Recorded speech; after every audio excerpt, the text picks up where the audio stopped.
সবাই কি ভাবছো হঠাৎ এইভাবে কেন? সব থেকে বড় ল্যাপখোর থাকতে আমি আছি। 12ই মে ভিডিও 12ই জুনে পোস্ট করতে এসেছি। তো সেদিন ছিল রিসর্ট যাওয়ার দিন। সকালে উঠে পড়েছি, বরকে একটু বিরক্ত করে বলছিলাম যে কোথায় যাওয়ার আজকে আছে বলো তো, তাড়াতাড়ি উঠে পড়ো। সানডে ছিল সেই দিন। তো সকাল সকাল উঠে পড়েছি, ঝটপট আমি রেডি হব। তাই সেখান থেকে দেরি না করে ফটাকসে রেডি হয়ে গেলাম। অল্প একটু ছাতু খেয়ে নিয়েছিলাম মাঝে। তো রেডি হয়ে নিয়েছি। এই যে আমার উনি একটু আমাকে সাজিয়ে দিচ্ছে, অর্থাৎ ঘড়িটা পরিয়ে দিচ্ছে। হ্যাঁ, এইভাবেই একটু একটু কেয়ার, একটু একটু যত্ন নিলে ভালোবাসাটা আরও বেশি বাড়ে। তো বেরিয়ে পড়লাম, অটোয় করে স্টেশন চলে গেলাম। 5 মিনিটের রাস্তা। এই যে রেল লাইনের ধারেই চলে এলাম এখানে। তো আমার জন্য বরমশাই টিকিট কাটতে গেছে। তারপর ট্রেনে উঠে পড়লাম। একটা স্টেশন মাত্র, তারপরেই আমরা আমাদের গন্তব্যস্থলে পৌঁছে যাব।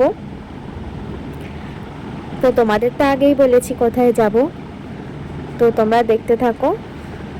ট্রেন থেকে নেমেই যেটা ফার্স্ট অফ দ্য কাজ সেটা হলো ফোনটাকে গার্ড করার জন্য এটা নিতেই হবে, যেহেতু জলের জায়গায় যাচ্ছি। তো আমাদের এখানে চুটকুরানি আছে। তো এখানে আমরা একটু ওয়েটিং করছি, আমাদের ওখান থেকে গাড়ি দেবে বলে। ওখান থেকে গাড়িটা আসার পরই আমরা যেহেতু রওনা দেব, সেই কারণে একটু অপেক্ষা করছিলাম। তার মাঝে একটু ফোন ঘাঁটাঘাঁটি করছিলাম। আর সেদিন ছিল প্রচণ্ড গরম।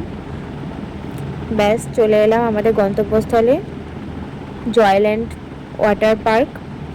দেখো তোমরা ভিউটা, প্রচণ্ড ভিড়ও ছিল এই সিজনে।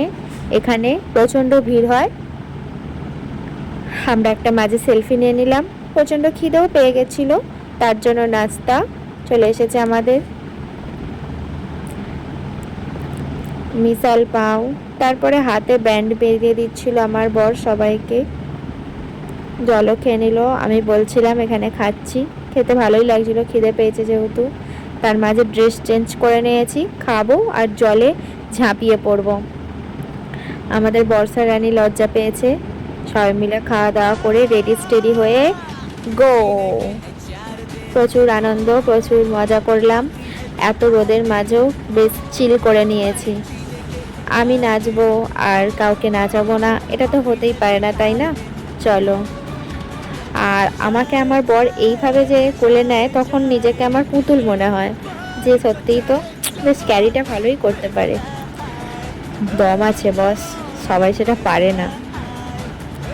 হ্যাঁ চলো, একটু নাচি করা হচ্ছে, জল পড়ছে, অসাম লাগছিল, বেশ ভালো লাগছে। এই প্রচণ্ড গরমে ওয়াটার পার্ক যাওয়ার মজাটাই আলাদা। তোমাদের কার কার ওয়াটার পার্ক যেতে ভালো লাগে এই সময়ে, সামার ভ্যাকেশানে, তোমরা অবশ্যই কমেন্ট করে জানাবে। তো এটা ফার্স্ট টাইম যখন এটা ট্রাই করলাম, বেশ আনন্দ আর ভয় দুটোই একসাথে লাগছিল। তো দিবা এখানে কিছু কিছু ভিডিও ফটো আমাদের করে দিয়েছে। হ্যাঁ দেখো, আমরা কাঁধে করে ফটো তুলেছি, ওর কাঁধে আমি উঠে পড়েছি, এরকমভাবে কিছু কিছু ফটো তুলেছি। চারিদিকের ভিউটা এইভাবে নিয়েছি, দেখো কত ভালো লাগছে না? আর প্রচণ্ড মানুষজন সেখানে সেদিনকে ভিড় ছিল। এই যে আমাদের কাপল সেটের ফটো দেখো। আর এখানে একটা ঢেউয়ের ব্যাপার ছিল, যেটা সবসময় হচ্ছিল না, মাঝে মাঝে হচ্ছিল। তো দেখো কতটা পাবলিক, দেখো শুধু। প্রচণ্ড মজা করে নিয়েছি ঢেউ খেয়ে। হ্যাঁ, সমুদ্রের ঢেউ ওটা আলাদা, আর এখানে বিচের মধ্যে যে আলাদা একটা ভাইব্রেশন ঢেউ, সেটা একটা আলাদা। তো করতেই থাকছি আনন্দ, মজা মস্তি, চিল, পুরো অসাম ছিল দিনটা। এখন দেখে মনে হচ্ছে আরও একবার চলে যাই। তারপরে তো আমি একা, হ্যাঁ আমার একার ভিডিও করে দাও, আমার একটুতে মন পোষায় না। এই যে করতেই চলেছি। দেখো আমাদের বর্ষা রানীকে আমি টেনে নিয়ে আসছি, বলছি দুজনে মিলে ঢেউ খাবো, চলে আসে। মিনি আর ভাগ্নি একই হয়ে গেছি, তাই না? তো এখানে টানাটানি করার পর আমাদের একটু পায়ের ভিডিও করছি, পা ভেজানো হচ্ছে, বলছি এখানে একটু ভিডিও করবো। এইভাবে বেশ ভালো লাগে এই জিনিসটা, সমুদ্রে গেলে এটা করি। আর এখানে একটা বড় স্লিপ হচ্ছিল, সেখানে এই যে দুজনে মিলে নামছিলাম, ভিডিও করছিলাম। সেদিনকার একটা গ্রুপ ফটো নিয়েছিলাম, কিছু পোস্ট দিয়ে ফটো তুলেছিলাম। আর হ্যাঁ, এই ভিডিওটা করার জন্য আমার বর খুব ভয় পাচ্ছিল, আমি বলছিলাম না, করতেই হবে। আর টাক্সে পড়ে গেলাম জলের মধ্যে, ও বলছিল লাগবে লাগবে। আরে ভাই, মধ্যিখান থেকে যায়, পাশ দিয়েও তো যেতে পারতো। আমার বর কিন্তু ওইভাবে কেউ ফটো তুলে ভিডিও করলে যায় না, কিন্তু অন্যেরা চলে যায়, কি বলবো বলো। আমাদের চুটকুরানিকে আমি কোলে নিয়েছিলাম। হ্যাঁ, আমার বরের পিছনে সবসময় আমি থাকবো, ওকে একা ফটো তুলতেই দেবো না। হ্যাঁ, তারপর কেট মেরে ফটো তো হলো, চলো এবার ভিডিও করব। আমি এরম করব, ভিডিও করে দাও, পুরোটা নাও। ভাই পিছে তো দেখো, পিছে। হ্যাঁ, তারপর একটুখানি মজা করছি, দেখো পিছন দিকটা। বাচ্চা দুটো কি সুন্দর দেখেছো, বেশ অনেকক্ষণ বেশ জলে ওরা কি সুন্দর ছিল, বেশ ভালো লাগছিল। তখন মনে হচ্ছিল ওদের থেকে ওটাকে নিয়ে আমি একটু করি, না বাচ্চা মানুষ, ওরা কাঁদবে, দরকার নেই। তো আমি আমার মতোই মজা করতে ভালোবাসি। কে কি বললো, কার কি এসে গেল, আমার কিছুতে যায় আসে না। আমি ভাই আমার মতো। তোমরা কারা কারা এইভাবে একই মত জানাও আমাকে, যে নিজের মতো থাকো, সেটাই সব থেকে ভালো। কে কি বললো তাতে কোনো পরোয়া করো না, নিজেদের জীবন নিজেরা উপভোগ করে নাও। হ্যাঁ, এখানে একটু ভিডিও করছিলাম, কাঁধে উঠেছি, পরের বারে তোমাদের জন্য মাথায় উঠে পড়বো। তোমরা যারা বড় না আমার বরকে যে মাথায় তুলে রাখে, হ্যাঁ আমার বর আমাকে মাথায় তুলে রাখে, তো আমারই বর না বলো। চারিদিকটা পুরো জলে জলময় হয়ে গেছে, চারিদিকে ফোয়ারার মতো কিছু ছিল, সেই সব হচ্ছে। হ্যাঁ, বাচ্চা হয়ে গেছি দেখো, তো গড়াগড়ি দিচ্ছি। দিনটা খুবই ভালো ছিল। আমার ফোন সুইচ অফ হয়ে গেছিলো, বিকজ আগের দিন কারেন্ট ছিল না, কারেন্ট অফ থাকার জন্য। তো ছদ্দি ভাইয়ের ফোন থেকেই ভিডিও ফটো নিয়েছি। আর তারপরে তো খেতে লেট হয়ে গেছিলো, মনেই ছিল না যে ভিডিও নেব, ভিডিওটা ওই লাস্ট পর্যন্ত নিয়েছি।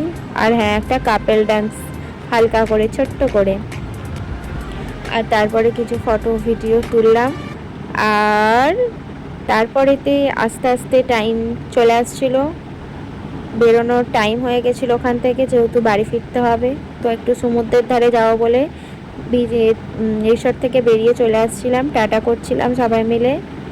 আর তারপরেতে আমরা সমুদ্রের ধারে চলে এলাম। আর এসেই যেটা সব থেকে ফেভারিট কাজ আমার, সেটা হলো বালিয়াড়িতে নাম লেখা। আর এই নাম লেখাটা নিয়ে কয়েকজনরা এসে ফটোশ্যুট করছিল, নাকি খুব লেখাটা ভালো হয়েছিল। আর আমার খুব এটা ভালো লাগে। তোমাদের কার কার ভালো লাগে এরকম, সেটা বলো।